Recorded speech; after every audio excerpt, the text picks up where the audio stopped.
चलिए आज हम पढ़ेंगे मंगल ग्रह के बारे में। मंगल यदि दशम भाव में हो तो उसका फलाफल किस प्रकार से किया। तो गुरुजी जो मसनूई वाला चल रहा था फिर वो आप उसके बाद कराएंगे। हाँ नहीं, बीच बीच में चलता रहेगा, ठीक है, बीच बीच में चलता रहेगा, है ना। जैसे हमने सूर्य और शुक्र का करवा दिया, बृहस्पति का, बुध शुक्र का करवा दिया, ऐसे धीरे धीरे हम लोग चलाते रहेंगे बीच बीच में। तो दोनों तीनों चीजें साथ चलती रहेंगी। मसनूई ग्रह भी साथ चलेगा, बीच में प्रैक्टिस भी साथ में चलेगी। आप लोग समझते भी रहेंगे उस चीजों को और ग्रह भी साथ में चलेंगे आप। ठीक है जी गुरुजी जी। प्रणाम सर। प्रणाम। बहुत बहुत शुभकामनाएं सर। बहुत बहुत धन्यवाद। देखिए, जैसा कि आप सभी जानते हैं, दशम भाव शनि का भाव है और ये बहुत इम्पोर्टेंट भाव है, क्योंकि आज की दुनिया में, आज के समय में उस इंसान की कोई वैल्यू नहीं जिसके पास काम नहीं या जो काम करता नहीं। और आप इसे हाउस ऑफ कर्मा भी कह सकते हैं। हम किसी भी प्रकार का कर्म जब करते हैं तो उसके लिए हमें ऊर्जा की आवश्यकता होती है। हमें जीवन में हमारे पास कितनी ऊर्जा है वह ये दशम भाव ही डिसाइड करता है। एक व्यक्ति अपने कामों को कितने अच्छे तरीके से अंजाम देता है ये दशम भाव डिसाइड करता है।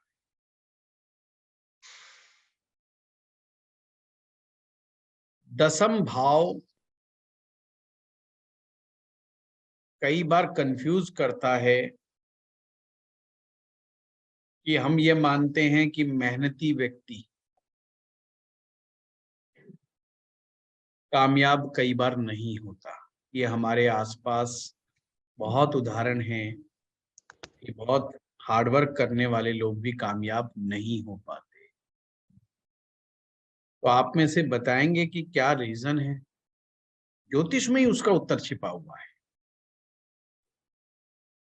हम बचपन से सुनते आए हैं कि मेहनत करोगे तो कामयाब होगे। तो क्या रीजन है, आप लोगों को क्या समझ में आता है?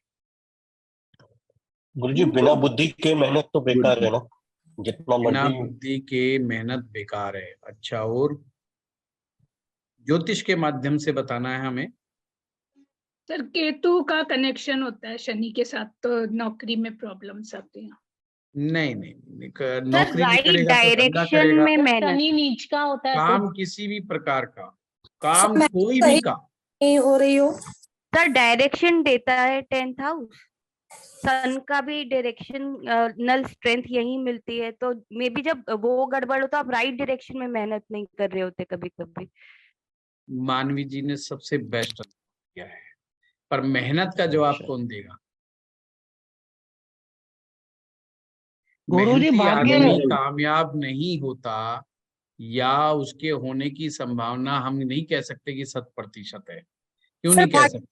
ना दे तो भाग्य उसका साथ नहीं देता, इसलिए भाग्य की बात को नहीं अगर करें तो, सर कर्मांश, कर्म क्योंकि कर्म भाग्य तो मेहनत करने वाले का भी है और बिना मेहनत करने वाले का भी है। कर्म सर कर्म। पुराने टेबल पे काले रंग का चार्जर है आप ये बताइए, मेहनत कौन से भाव से देखते हैं?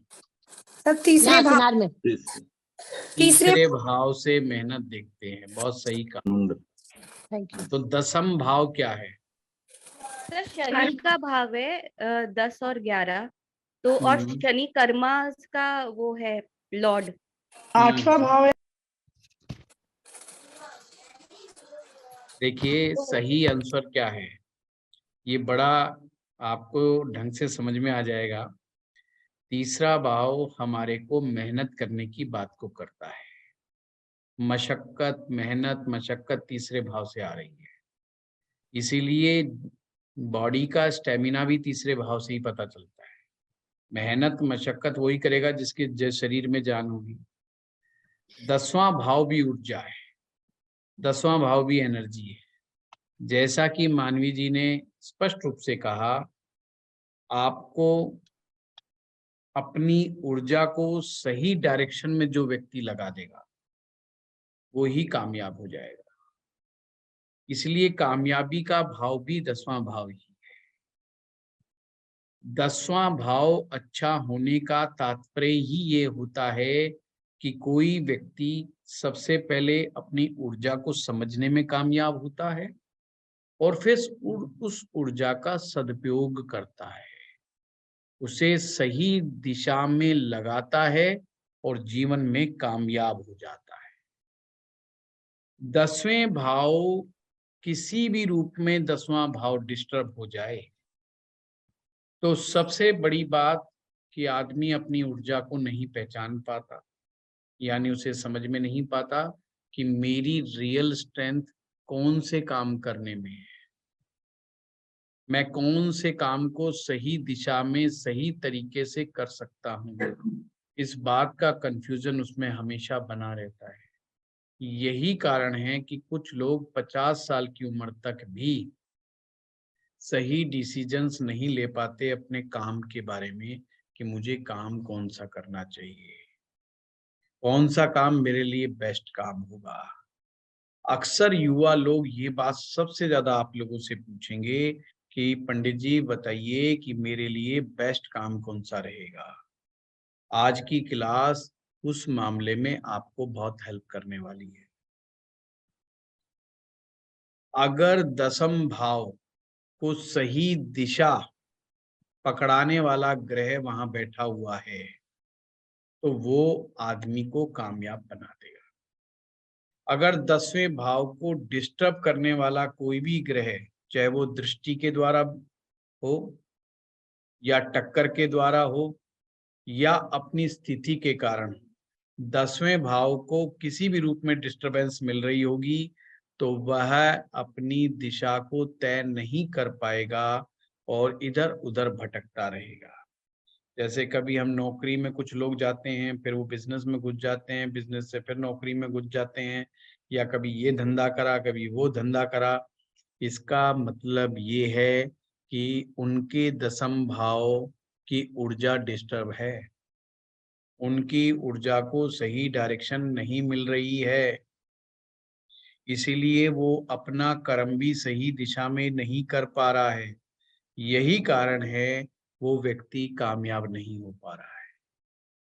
पहली कामयाबी का पहला स्टेप आपके विचार, आपका थॉट यानी कि फर्स्ट हाउस, और उसके बाद चाहिए हमें 10म भाव। ये हमारा थॉट प्रोसेस अच्छा हो गया, अब हमें कर्म करना है और कर्म को कितने कुशलता के साथ करना, कर्म कुशलता के साथ करना, ये बहुत इंपॉर्टेंट है। इसीलिए 10म भाव शनि है, क्योंकि शनि में टेक्निकल चीजें छिपी हुई है, यानी कि कुशलता छिपी हुई है। अगर मंगल ग्रह जब 10म भाव में आएगा तो मंगल भी टेक्निकल प्लेनेट है। टेक्निकल प्लेनेट टेक्निकल भाव में आ गया, एक तो आप इस तरीके से भी समझ सकते हैं। अभी हम दूसरे तरीके से समझते हैं। मंगल शनि को पसंद करता है या शनि मंगल को पसंद करता है? पिछली क्लास में ही बताया था मैंने। आप में से कौन बताएगा? मंगल ग्रह शनि को लाइक करता है कि शनि मंगल को लाइक करता है? शनि मंगल को लाइक करता है। शनि मंगल को लाइक करता है। और कौन बताएगा? देखिए पीछे नोट्स बनाया हो तो आपने, किसी ने नोट किया मंगल और शनि की मित्रता के बारे में?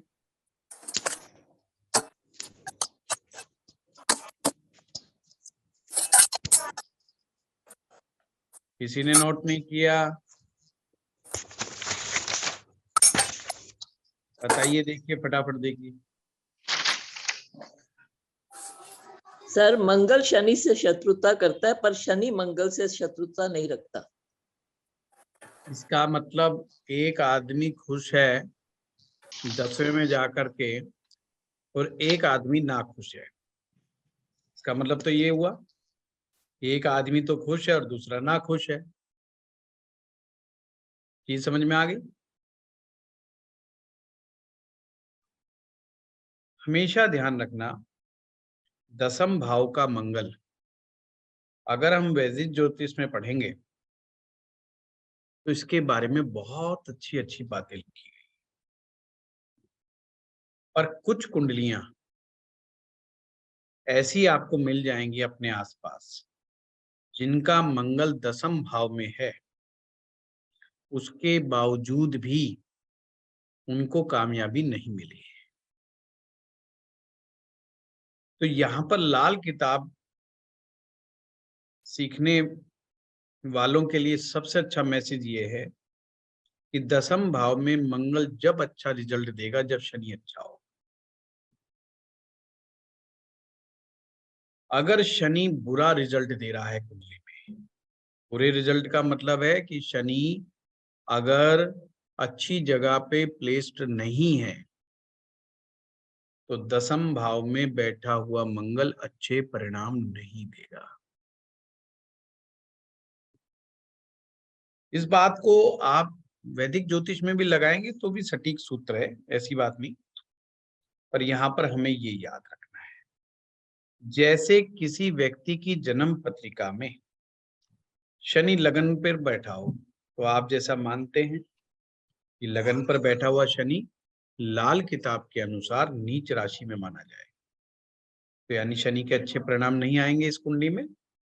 और मंगल दशम में बैठ जाए तो यहाँ पर अच्छे परिणाम मंगल भी नहीं देने वाला। समझाने का मेरा मतलब सिंपल ये है। तो दसम भाव का मंगल वाला व्यक्ति अगर कुंडली में शनि ग्रह ठीक है तो जिस दिन अपने घर में पैदा होता है अपने घर को अमीर बनाता हुआ चला जाता है। जैसे जैसे उसकी उम्र बढ़ती चली जाएगी उसके घर में वो अमीरी देखता जाएगा। खास करके पहला स्टेप 28वां वर्ष और दूसरा स्टेप 36वां वर्ष, ये दो आयुष आदमी की याद रखें। 28 के बाद से वो खुद तरक्की उन्नति इतनी कर चुका होगा कि अपने दम पर जायदाद बनाना शुरू कर देता है, और 36 के बाद वो हर प्रकार की लग्जरी का सुख भोगता है। जमीन जायदाद का मालिक तो पहले से ही बन चुका होता है। इस सूत्र को हमेशा याद रखना। कमाल की बात क्या होगी? सर प्लीज एक बार रिपीट कर लीजिए। उसके मुकाबले में उसके खानदान में कोई भी व्यक्ति ना ऊंची पोस्ट पे पहुंच पाएगा ना उसके मुकाबले पैसा कमा पाएगा। ये भी खासियत है। चाहे पूरे खानदान में कोई व्यक्ति किस भी लेवल पे पहुंच जाओ, अगर उसका मंगल दसम भाव में बैठा है, शनि उसकी कुंडली में अच्छा है, तो ये मान के चले कि वो खानदान में उसके मुकाबले का नेम फेम पैसा कोई नहीं कमा पाएगा। अगर मान लीजिए उनके परिवार में किसी के पास 10 करोड़ रुपए हैं तो उसके बाद 15-20 करोड़ मिलेंगे या उससे ज्यादा मिलेंगे, पर वो ऊपर ही रहेगा, ऊपर की पोजीशन में ही रहेगा। इसीलिए इसे खानदान का चिराग भी बोला गया है या इसे कुल दीपक भी बोला गया है। खानदान का दीपक है ये। ठीक। सर दशम में मंगल और लग्न में सूर्य, लग्न में शनि हो तो? नहीं, मैंने कहा शनि अगर अच्छा हो तो कहीं पर भी बैठा हो, ओके, पर खराब नहीं होना चाहिए। शनि खराब होगा तो मंगल 10वें में भी अच्छा रिजल्ट नहीं देगा।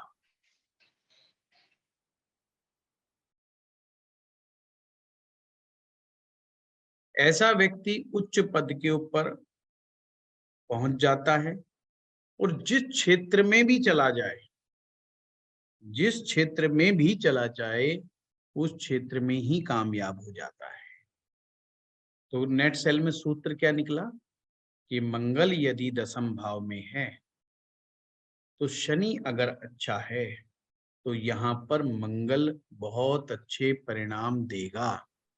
और कुल दीपक की तरह वो व्यक्ति पूरे खानदान को रोशनी दिखाने वाला हो। तो हमें किस चीज पे नजर बनाए रखनी है? शनि के ऊपर। शनि खराब हो गया तो मामला बिगड़ गया। अब लाल किताब के अनुसार तीसरे भाव में जो भी ग्रह बैठे होंगे वो 10वें भाव में बैठे हुए ग्रहों को टक्कर मारेंगे। ये तो समझ में आ गया? आप कैलकुलेट करके देखो, तीसरे भाव में जो भी ग्रह बैठे होंगे वो 10वें भाव में बैठे हुए ग्रह को टक्कर मारेंगे, अब चाहे वो उसके मित्र ही क्यों ना हो।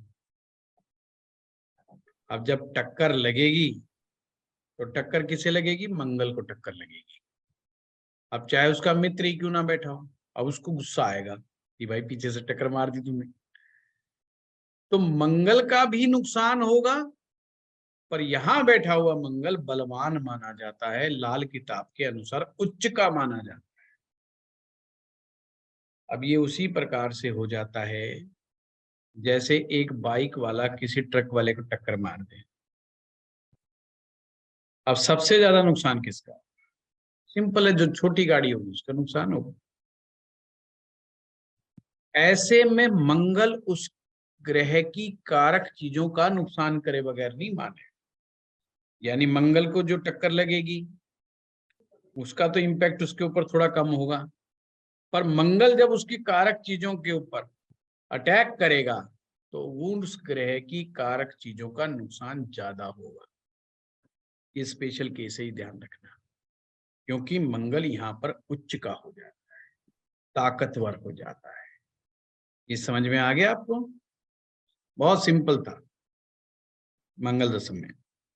तो ये कारक तत्व जो ग्रह टक्कर मारेगा उसके कारक तत्व को असर आएगा। हाँ, जैसे फॉर एग्जाम्पल तीसरे भाव में चंद्रमा बैठ जाए, 10वें में मंगल बैठ जाए, तो हम क्या कहेंगे? चंद्रमा मंगल को टक्कर मार रहा है।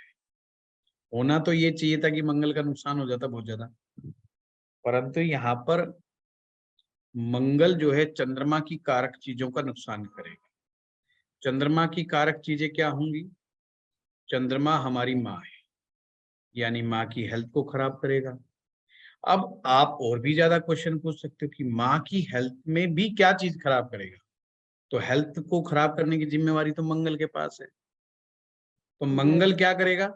रक्त से संबंधित परेशानियां पैदा करेगा, ब्लड प्रेशर पैदा करेगा, गुस्सा दिलाएगा, क्रोध दिलाएगा, एक्सीडेंट कराएगा, सर्जरी कराएगा, चोट फेट लगवाएगा, पेट से संबंधित तकलीफें देगा, स्किन से रिलेटेड प्रॉब्लम देगा, पित्त दोष जैसी स्थिति उत्पन्न करेगा। किसको? माँ को।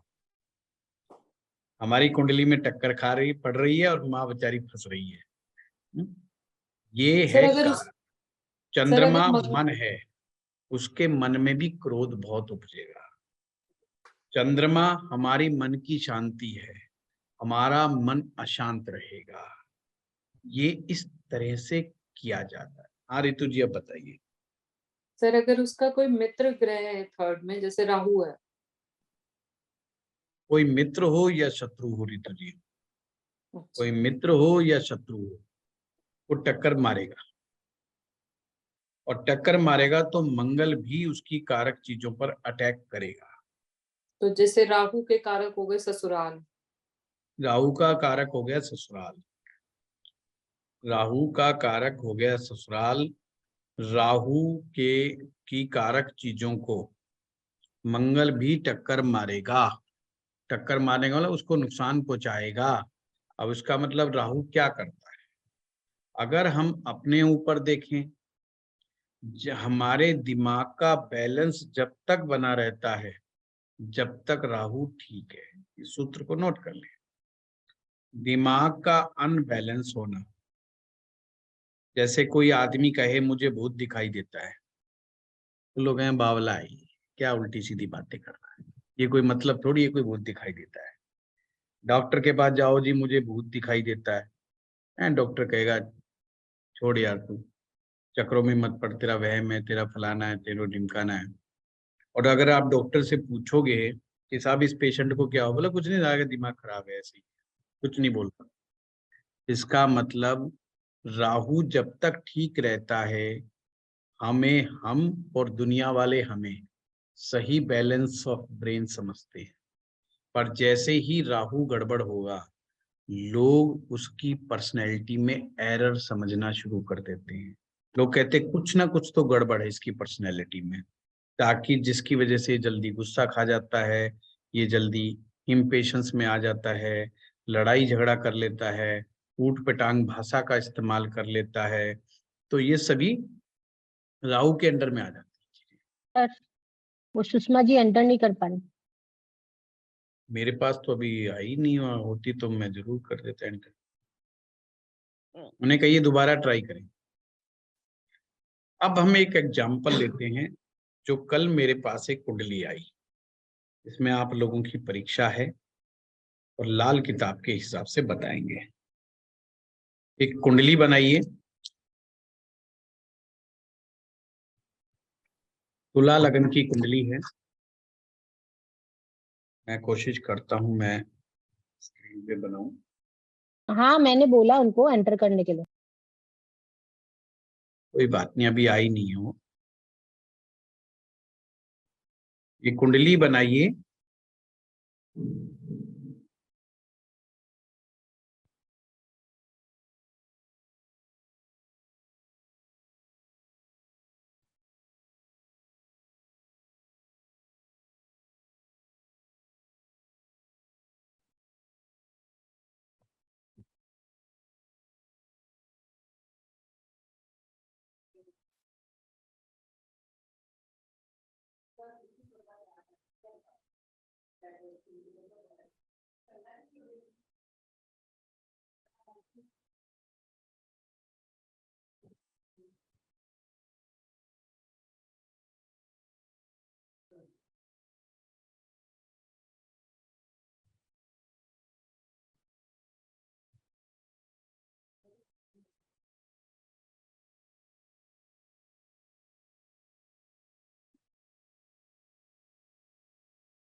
सर बुध 2 जगह हो गया, 9वें और 10वें में। हाँ, यहाँ वो आएगा, कौन सा ग्रह रह गया एक, ये शनि का।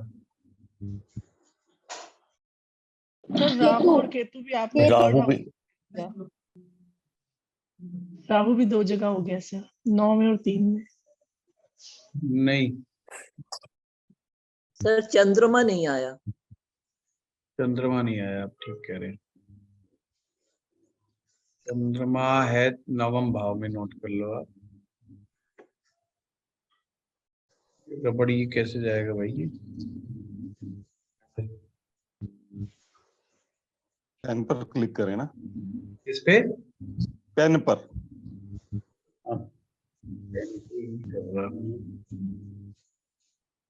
बच्चों को बोलिए।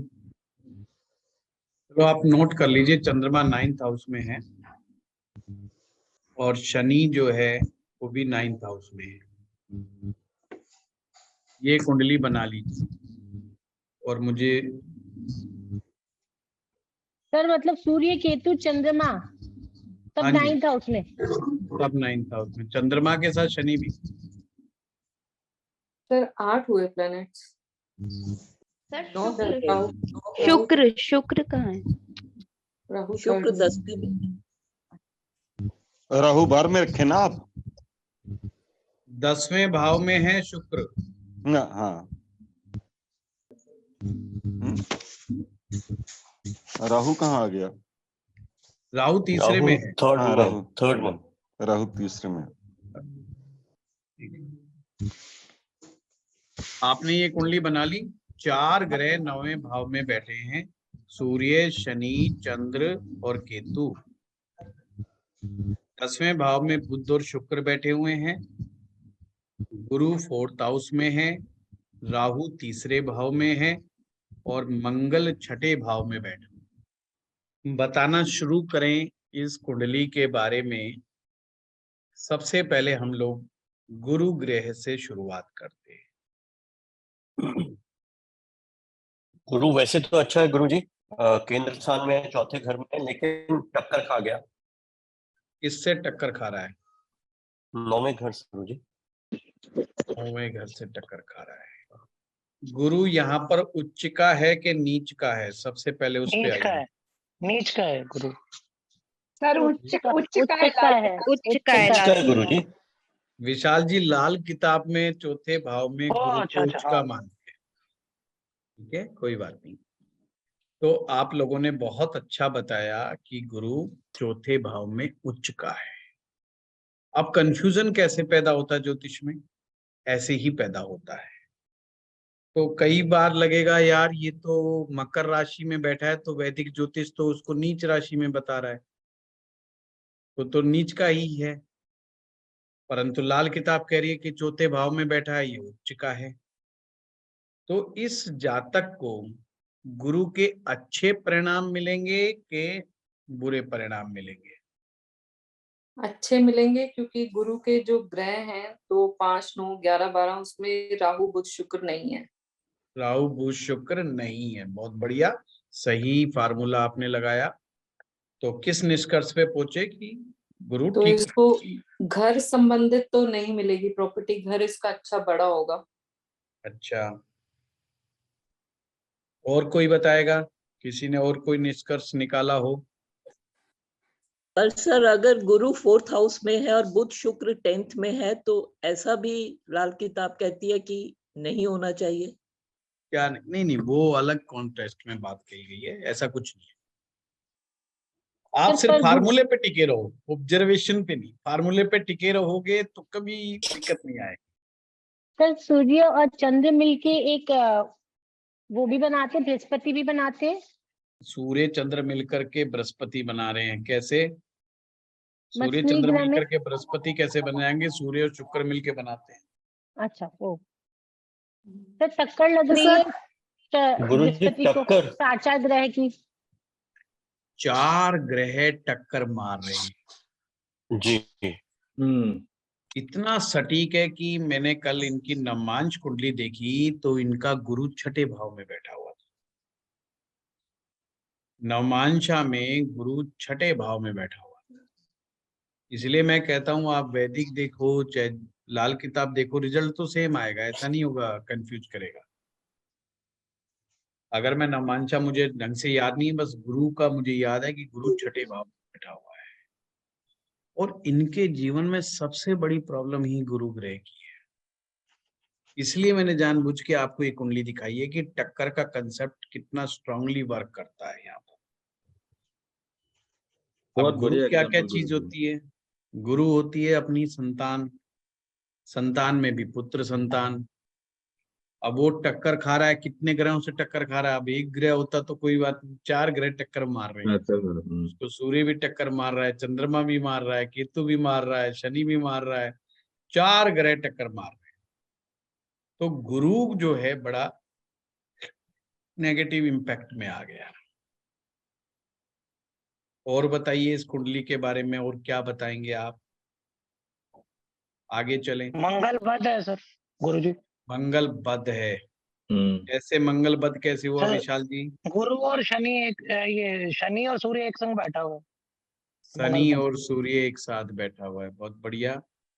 आप इससे बेटर है इस तरह से याद रखें, सूर्य और बुध एक साथ में बैठा हुआ, वो याद रखना बहुत अच्छा।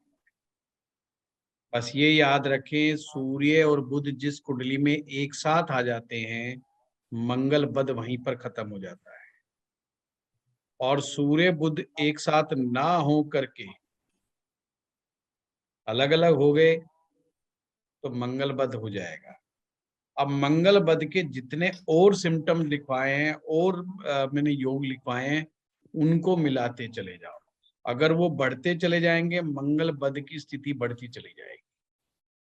तो विशाल जी आपने बिल्कुल ठीक बताया है, मंगल बद हो गया।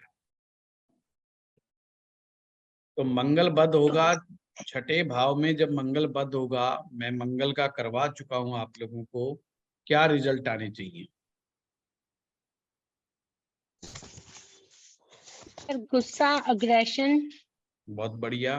झगड़े, कोर्ट केस वगैरह देखिए, पड़ा रहेगा। अगर ज्योतिष करते समय आप एग्जैक्टली भूल जाओ कि मंगल का छठे भाव में क्या रिजल्ट आ रहा है, तो आपको अगर एक चीज भी समझ में आ जाती है, आप वहीं से भी शुरू कर सकते हो, गलत नहीं होगा। जैसे आपको एक चीज समझ में आ गई कि मंगलवत हो गया, अब आपको ये याद नहीं आ रहा कि छठे में क्या परिणाम देगा, पर तो लड़ाई मंगलवत के भी चीजें आप बतानी शुरू कर दोगे तो वो मान जाएगा कि हाँ बिल्कुल ठीक कह रहा है। वो चीजें गलत नहीं होंगी कि आदमी को गुस्सा आ जाता है, झगड़ा हो जाता है, ये सब चीजें बिल्कुल करेक्ट आ जाएंगी। अगर हम वैदिक ज्योतिष के हिसाब से देखें तो मंगल यहाँ पर किसके भाव, कौन से भाव का स्वामी है? छठे भाव का। कौन से भाव का? द्वितीय भाव, सातवें और सातवें भाव का, सातवें भाव का और सातवें। दूसरे भाव का। यानी कि मंगल क्या है? सातवें और मंगल यहाँ पर पत्नी भी है मंगल। मार्केश है सर मंगल। तो गुस्सा किसको आ रहा है? पत्नी को भी बहुत आ रहा है। मंगल इसका बद है, गुस्सा पत्नी का बढ़ गया है। सर शुक्र भी तो खराब हो गया, इस वजह से भी पत्नी का अग्रेशन हो गया, क्योंकि वो शनि और शुक्र सूर्य कैसे साथ हो खराब गए। हुआ? सर शनि और सूर्य साथ हो गए तो शनि शुक्र और भी तो सूर्य खराब साथ हो हो गया। गए तो शुक्र खराब हुआ। सूर्य को भी डेंट लगा। अब आइए सूर्य, अब जाइए 10वें भाव पर। इन्होंने क्वेश्चन उठाया कि शुक्र खराब हो गया, तो यहाँ पर बुध और शुक्र एक साथ बैठे हैं, तो यहाँ पर क्या बुध शुक्र खराब होने से क्या चीज खराब हुई है? स्किन से रिलेटेड प्रॉब्लम। व्यवसाय व्यवसाय सर वापस बोलिए ना, समझ नहीं सूर्य आया बन सर। गया है सर यहाँ। सूर्य राहु बन की गया टक्कर। है, बहुत बढ़िया, सूर्य बन गया है, वेरी गुड। लाल किताब क्यों वैदिक ज्योतिष सीखने वाले को बहुत हेल्प करती है? इसीलिए बहुत हेल्प करती है। अब आपने अगर वैदिक ज्योतिष के नियम से देखोगे तो आप कहोगे लग्नेश शुक्र 10वें भाव में बैठा है और भाग्येश के साथ बैठा हुआ है, तो आपने कहा यार ये तो बहुत ही बढ़िया योग बन गया। सुंदर योग बना कि नहीं बना? वास्तव में बन गया। और ऊपर से गुरु ग्रह देख रहा है, दृष्टि भी तो गुरु ग्रह की आ रही है, तो बहुत अच्छा हो गया। और ये वास्तव में ही अच्छा हो गया। पर लाल किताब कहती है देखो साहब अच्छा तो हो गया, पर यहाँ एक और अच्छी बात हो गई है कि बुध और शुक्र के मिलने से सूरज बन गया है, एक और सूर्य बन गया है।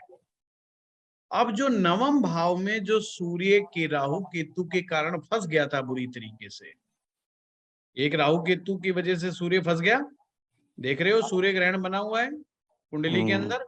जी सर। तो वो तो बदनामी का कारक है, मान सम्मान नहीं देगा, बदनामी देगा, पिता का सुख नहीं देगा, ये सारी प्रॉब्लम देनी चाहिए।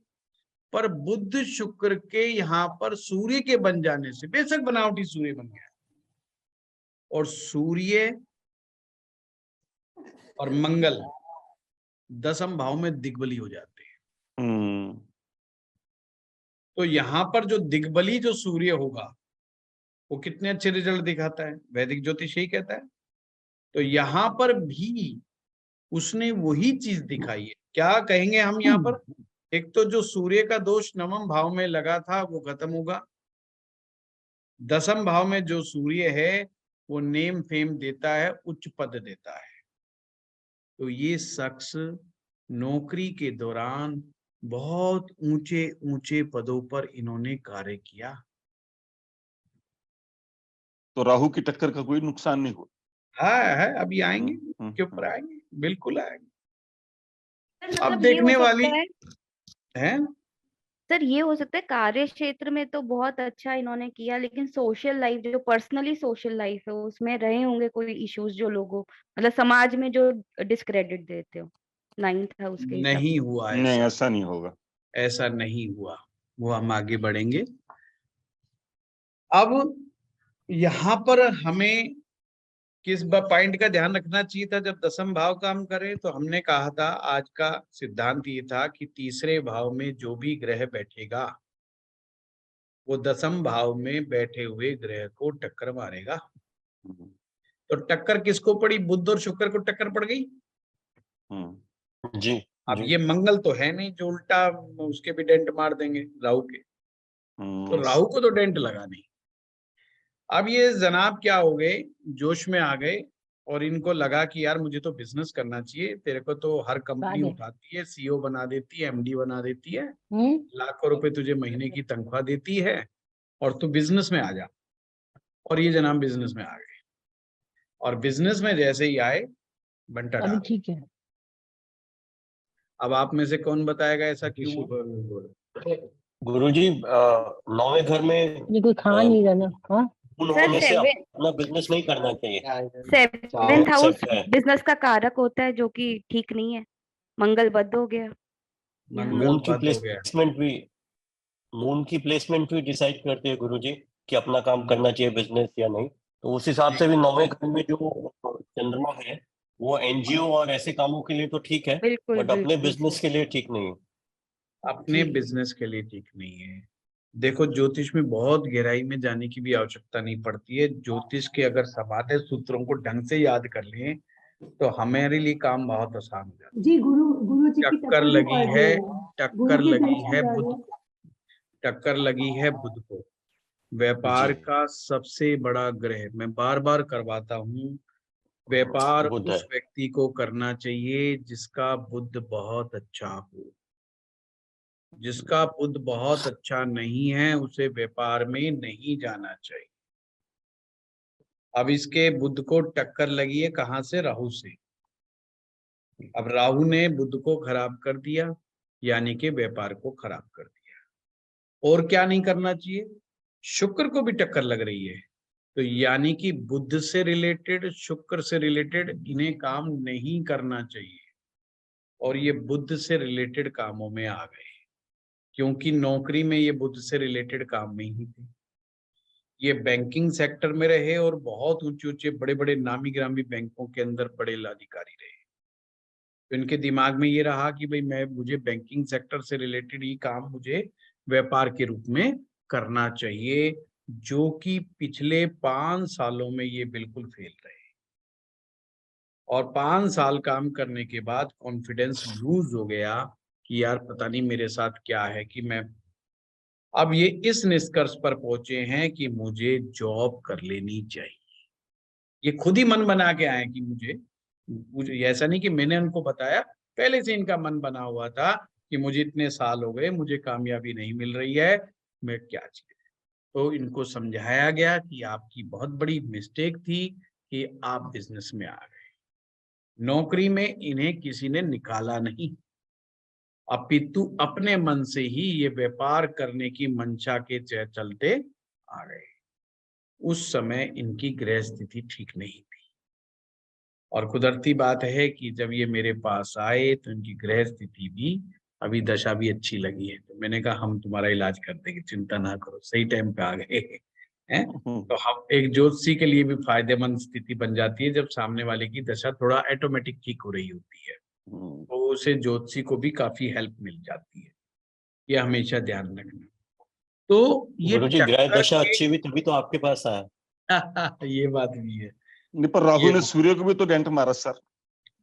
जी जो नहीं, वो तो मसनूई, बनावटी है अरविंद जी, अच्छा टक्कर उसे अच्छा ही लगेगी, हम्म बनावटी वाले को नहीं लगेगी। टक्कर तो हम्म, मतलब प्रजेंस में जो सामने दिखाई दे रहा है ठीक है वो सर। तो बुध और शुक्र ही दिखाई दे रहा है। वो तो हम्म। बनावटी का मतलब वो तो हवा हवाई अच्छा, है। ओके इसे सर। कई बार हाँ, लाल बैंक। किताब में आप पढ़ेंगे, कई जगह हवाई ग्रह कह देंगे, हम्म। कई जगह बनावटी कह देंगे, कई जगह मसनूई कह देंगे, कई जगह नकली कह देंगे। इसको नकली का मतलब असली है नहीं वो, तो टक्कर मारेगा। तो भाग्यस्थान टक्कर का शनि। हाँ, टक्कर मारनी उसी की है जो ग्रह है, ठीक यानी है सर। बुध और शुक्र की है। वो तो एक बनावटी का मतलब ये हो गया कि सूर्य यहाँ पर आ गया तो जो दोष मेन सूर्य को लग गए उस दोष की वो खाना बच गया। पूर्ति कर देगा। मतलब ठीक एक है खाना पूर्ति कर देगा, उसका बहुत बढ़िया तो नहीं कर देगा, बस खाना पूर्ति कर देगा उसकी, कि सामने वाले को दिखाई ऐसा नहीं देगा। अब नो डाउट जो आदमी इतनी बड़ी पोस्ट पोजीशन पर बैठा हुआ है, ऑटोमेटिक उसका रुतबा तो ही है, उसका नाम मान सम्मान उसके डिपार्टमेंट में तो कम से कम है ही है, बाहर कोई जाने ना जाने, अपने डिपार्टमेंट में तो बॉस है ही वो। तो वो जो चीज जो सूर्य और पीड़ित हुई थी, क्योंकि बॉस तो बनाएगा तो सूर्य बनाएगा ना बॉस आपको, और अगर आपका बॉस सूर्य पिट गया राहु केतु से तो आप बॉस कैसे बनोगे, फिर भी आप बॉस बन गए। तो ये लाल किताब कहती है देखो भाई, एक सूर्य नकली वाला सूर्य यहाँ पर बैठा हुआ है, ऐसा नहीं है, इसलिए इसको ये चीज मिल गई है। मैंने आपको बताया था मसनूई ग्रह करवाते समय ये आपके मेन ग्रह के दोष को कम कर देता है या कई बार खत्म कर देता है, तो मसनूई ग्रह ये काम आता है। क्लियर हुई बात? तो ये कुंडली आपको इस चीज में बहुत आपको सामने रास्ता खोलती है। नवम भाव में 4 ग्रह नवम भाव को पीड़ा पहुंचाने का कार्य कर रहे हैं।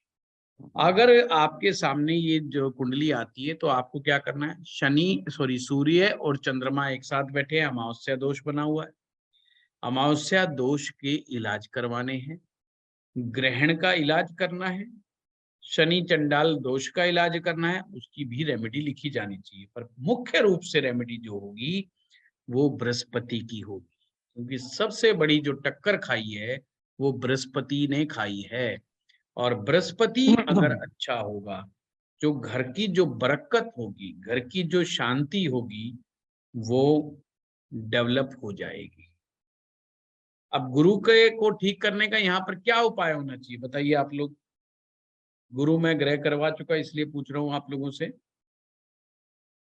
तो गुरु की चना दाल को हम है ना उसमें इसको यहाँ से हटा दे गुरु को तो टक्कर हट जाएगी क्या? ठीक है, और अपने अपने विचार बताइए, बुजुर्गों का करें, एक एक करके बोलिए। हाँ मीना जी बताइए आप पहले। सर बुजुर्गों का आदर करें, बुजुर्गों का आदर करें, ठीक है। हल्दी या केसर का तिलक? केसर या हल्दी का तिलक तो आप पहले खाने में पहुंचा देंगे बृहस्पति को। ये जुपिटर की रेमेडी भी तो है सर। चंद्रमा से जुपिटर रिलेटेड की रेमेडी है, ये तो जनरलाइज्ड रेमेडी होगी ना। घर में कुछ स्थापित करना चाहिए गुरु का, गुरु का घर में स्थापित करना चाहिए। चौथे भाव में देखिए क्या आता है, घर का कौन सा कॉर्नर आता है, कैसे स्थापित करेंगे आप? मैं समझना चाहता हूँ आपको। नॉर्थ ईस्ट में, ठीक है। क्या स्थापित करेंगे आप, मुझे भी बताओ। सर या तो गंगा जल रख ले या फिर चंद्रमा का होता ना केसर या ये हल्दी वगैरह सब उसको करके स्थापित कर दे नॉर्थ ईस्ट डायरेक्शन में। अच्छा, और कोई पूछेगा आपने पूजा के कमरे में ये चने की दाल क्यों रख दी, चूहे आ गए तो खाने के लिए? तो नॉर्थ ईस्ट फाउंटेन वगैरह लगा सकते हैं और नॉर्थ ईस्ट को थोड़ा सा क्लीन रखते हैं। सर चांदी की डिब्बी में शहद रख सकते हैं तो गुरु को स्ट्रेंथ भी मिल जाएगी। शहद तो मंगल हो गया मानवी जी। हाँ नहीं, वो चंद्रमा मंगल और उसको स्ट्रेंथन चंद्र कर देंगे ना मंगल को मंदिर इकट्ठे में। मिला रहे हो तो आप तो। गुरु को स्ट्रेंथ मिल जाएगी मंदिर में अगर रखेंगे तो। गुरु को कैसे मिल जाएगी? इस केस में सर मंगल को स्ट्रॉन्ग करेंगे, इनके दोस्त को स्ट्रॉन्ग करेंगे। आप लोग पीछे मुड़ के नहीं देखते कि क्या लिखवाया। सिंपल सी बात है, चौथे भाव में किसी का बृहस्पति गड़बड़ कर रहा हो, सबसे पहले रेमेडी कराइए कि 400 ग्राम चने की दाल जल प्रवाह होनी चाहिए। क्यों? क्योंकि चौथा भाव जल का है। चौथे भाव में कोई भी ग्रह बैठा हो, आगे तक याद रखिएगा, उस ग्रह अगर चौथे भाव में बैठा हुआ ग्रह किसी भी प्रकार से परेशान कर रहा हो, उसकी कारक चीजों को जल प्रवाह कर देना चाहिए। दूसरा तरीका एक ये होता है कि अगर सुनहला लेकर के, पीला पत्थर लेकर के, 2 पीले पत्थर ले लो, एक पीला पत्थर वीरवार के दिन जल प्रवाह कर दो, दूसरे पीले पत्थर को रतन मतलब अंगूठी में, सोने की अंगूठी में बनवा करके रिंग फिंगर या इंडेक्स फिंगर में धारण कर लेना चाहिए, तो बृहस्पति का बहुत अच्छा असर उसे प्राप्त हो जाता है। तो त्रिधातु की अंगूठी पहन सकते हैं। त्रिधातु की किस लिए पहननी अगर बृहस्पति का इलाज कर रहे तो? क्योंकि सूर्य भी पीड़ित है यहाँ पे। मंगल बद के इलाज में यूज होगी त्रिधातु की अंगूठी, ये याद रखिएगा। समझ गए एग्जाम्पल को? सर मेरी एक क्वेश्चन थी, आपने जैसे अभी बोला चौथे भाव में कोई भी ग्रह है और वो हम्म। परेशान कर रहा है या परेशान हो रहा है तो उसकी चीजों को जल प्रवाह कर दें। तो इस जी केस में शनि है, शनि को भी जल प्रवाह करेंगे, जी शनि की जी चीजों को। जी जी जी कोई अगर भी वो ग्रह, नुकसान कोई भी कर ग्रह हो, कोई भी कोई ग्रह हो। ग्रह, इसलिए याद करने की जरूरत नहीं। सूत्र हमें क्यों फायदा देते हैं, क्योंकि उसमें फिर बहुत सारी चीजें याद करने की जरूरत नहीं है। आपने ये याद कर लिया कोई भी ग्रह, तो मतलब कोई भी ग्रह, चाहे शनि हो, चाहे शुक्र हो, चाहे चंद्रमा हो, खुद ही। हाँ ज्योति जी बताइए। सर मैं कह रही थी जैसे आज आपने बताया मंगल दशम भाव में, लेकिन है तो फोर्थ में राहु है, तो एक तो मंगल बद भी है, दूसरा तो सर इसमें हम राहु का रिलेटेड चीजें जल प्रभावित करने से मंगल सही होगा? राहु से रिलेटेड चीजें अगर चौथे भाव में राहु बैठा है और राहु के दुष्परिणाम चौथे भाव में आ रहे हैं, सबसे पहले तो ना स्टूडेंट्स को ये समझना होगा कि हम लक्षण को सही ढंग से कैसे पहचाने। चौथे भाव में राहु अगर किसी का खराब रिजल्ट देगा तो क्या लक्षण देगा? पहली बात, राहु कसम खा करके बैठा है चौथे भाव में, वो उपद्रव नहीं मचाता है, ये ध्यान रखना। हाँ, शांत है। राहु शांत राहु रहता है राहु और शनि क्योंकि दोनों। उसको माँ की आन है, यानी माँ की कसम लगी हुई है उसको कि तू चौथे भाव में जाके उपद्रव मत मचाइयो। यानी कि राहु चौथे भाव में जब भी अपने अशुभ लक्षण दिखाएगा तो डायरेक्ट वो इन्वॉल्व कभी नहीं होगा, वो किसी अन्य कारण से उसके जैसे सिम्टम आ रहे हैं, यानी कि कोई उसको पकड़ करके कंट्रोल करके उससे कोई नेगेटिव चीजें निकलवा रहा है, पर वो खुद अपने आप में आवाज कभी कम करो बेटे। चौथे भाव में दिक्कत नहीं देता। यही कारण है कि चौथे भाव में जिनके राहु होता है उनके पास प्रॉपर्टी की कमी नहीं मिलती आप। परंतु यहाँ पर जो लक्षण मिलेंगे, क्या लक्षण मिलेंगे? सिर्फ ज्यादा नहीं मिलेंगे, एक दो लक्षण मिलते हैं कि उसका अपने घर में मन नहीं लगता या अपने घर में ज्यादा लंबे समय तक वो टिक नहीं पाता। दो ही काम होंगे, समझ गए बात? तो समझना कि ये मामला थोड़ा गड़बड़ है, अदरवाइज कोई चीज का असर आप पर होता हुआ जैसे नहीं। बात करते हैं तो जैसे 10वें भाव में मंगल के जो आपने लक्षण बताए वो नहीं आ रहे, और जो घर की बात बताई, अपना घर होते हुए भी वो अपने घर में कभी रह नहीं पाता है, उसको रेंट पे रहना पड़ता है, तो ये लक्षण बचपन से ही दिखते आए हैं। हाँ तो तो इसका उसकी पूरी कुंडली ज्योति जी कई बार देखनी पड़ेगी, कभी लगाएंगे जब उसमें बताना मुझे, अभी इस चीज को हमने समझना है, ठीक है? तो इस तरह जी से। सर। हाँ रितु जी। एक तो जैसे अभी हमने जो लास्ट कुंडली डिस्कशन की उसमें अगर देखा जाए तो जुपिटर वैसे ठीक है, तो मतलब अगर टक्कर का भी ज्यादा इफेक्ट होता है बजाय कि उसके ठीक होने का। नहीं नहीं, बृहस्पति खराब हो ही गया ना, जब टक्कर लग गई तो चार ग्रह मिलके टक्कर मार रहे हैं तो खराब ही हो गए। मैं वही पूछना चाह रही हूँ कि टक्कर से ज्यादा इम्पैक्ट पड़ता है कि प्लेनेट अगर ठीक भी है बट अगर दोनों का टक्कर। इम्पैक्ट पड़ता है रितु जी, दोनों का इम्पैक्ट पड़ेगा। इसके चक्कर में आप कभी भी मत रहना कि टक्कर का कम इम्पैक्ट पड़ेगा कि ज्यादा पड़ेगा कि उसका पड़ेगा। ग्रह अगर भाव में खराब हो गया, ग्रह फिर से बता रहा हूं, ग्रह अगर भाव में खराब हो गया तो भी नेगेटिव रिजल्ट आएगा, ग्रह अगर टक्कर खा गया तो भी खराब रिजल्ट आएगा, और दोनों ही चीजें एक साथ हो गई तो ज्यादा बैड इफेक्ट्स आएंगे। ये मत मानना कि इफेक्ट्स कम होगा, ज्यादा नहीं भैया, अगर जितना ज्यादा उसकी इंटेंसिटी बढ़ती चली जाएगी वो चीजें और भी ज्यादा खराब होती चली जाएगी।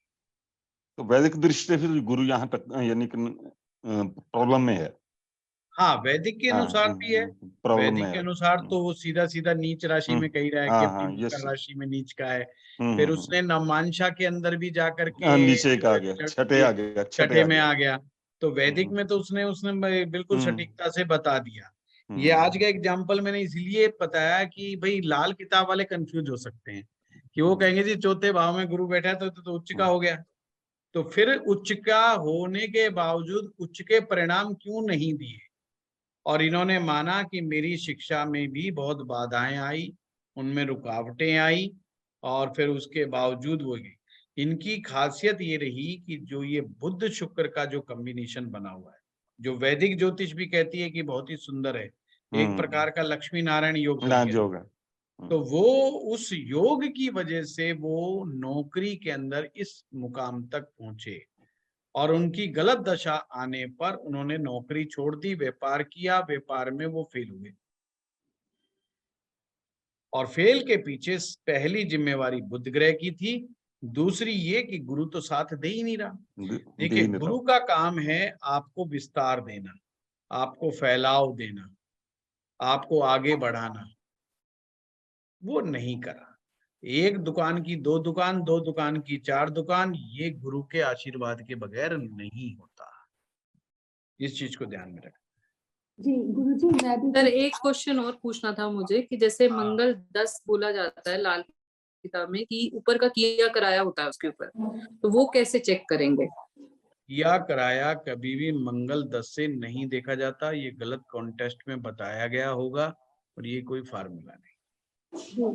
मैं वही कहता हूँ, जब हमें व्याकरण समझ में नहीं आती है, जैसे किसी व्यक्ति में कोई भूत प्रेत की घटना घट गई और उसका मंगल दशम में बैठा और लोगों ने कह दिया मंगल दशमी वाले के साथ हो गया।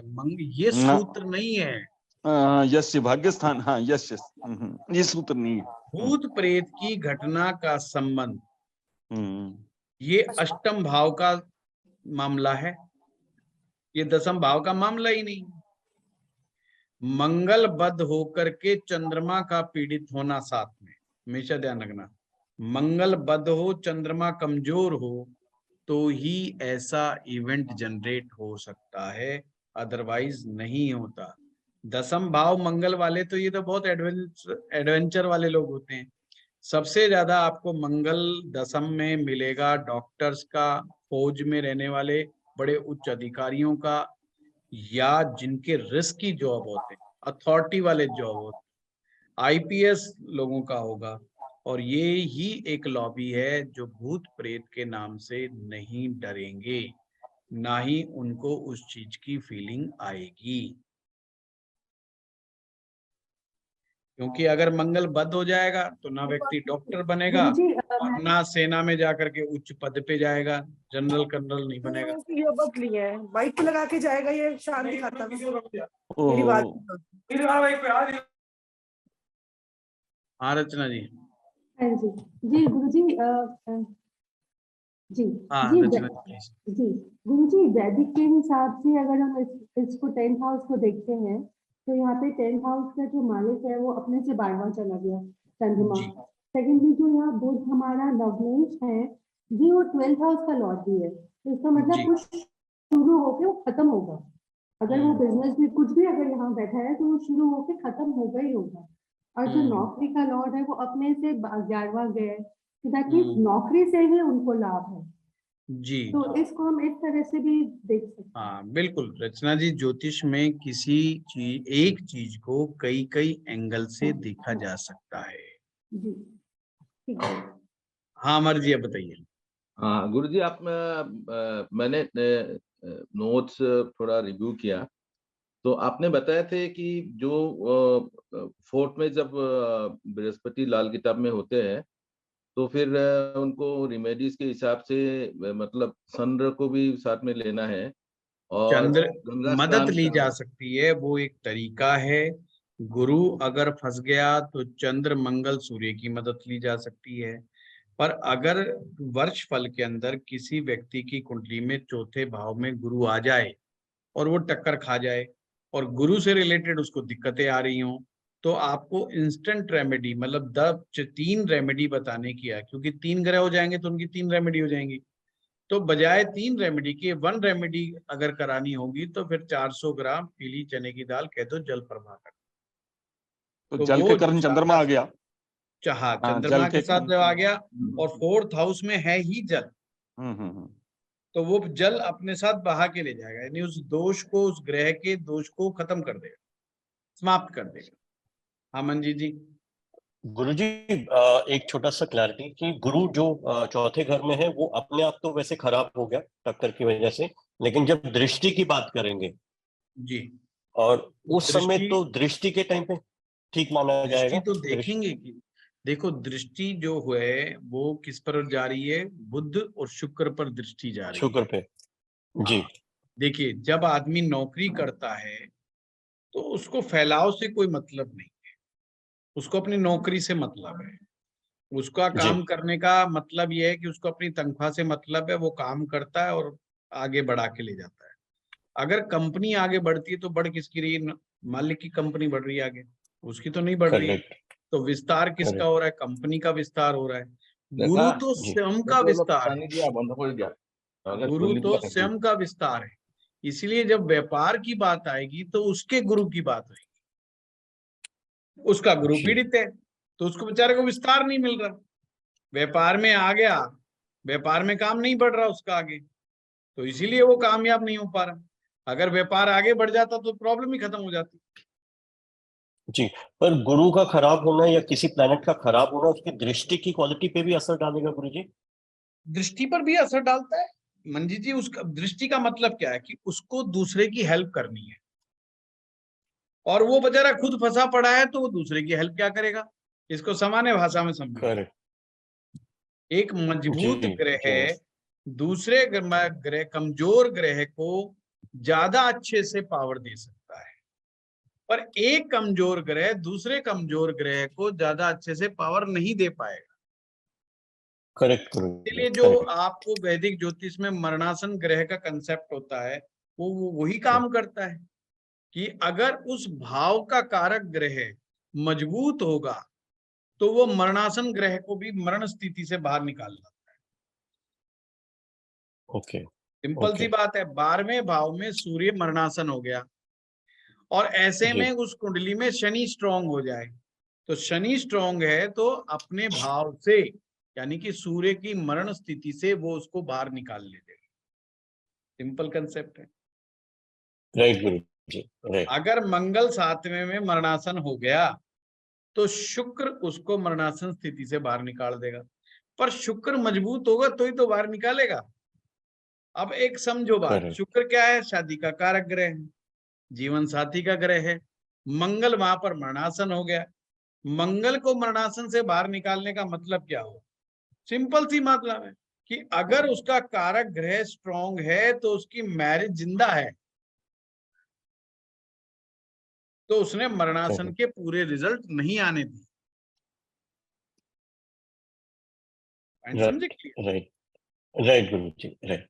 Thank you. ठीक है, चलिए आज हम यहीं पर पूरा करते हैं। मेरे पास कोई आए हुए हैं तो इसलिए हम यहीं पर ही आज पूरा करके इसको आगे मैं कल आप लोगों से फिर मिलता हूँ। Thank you sir.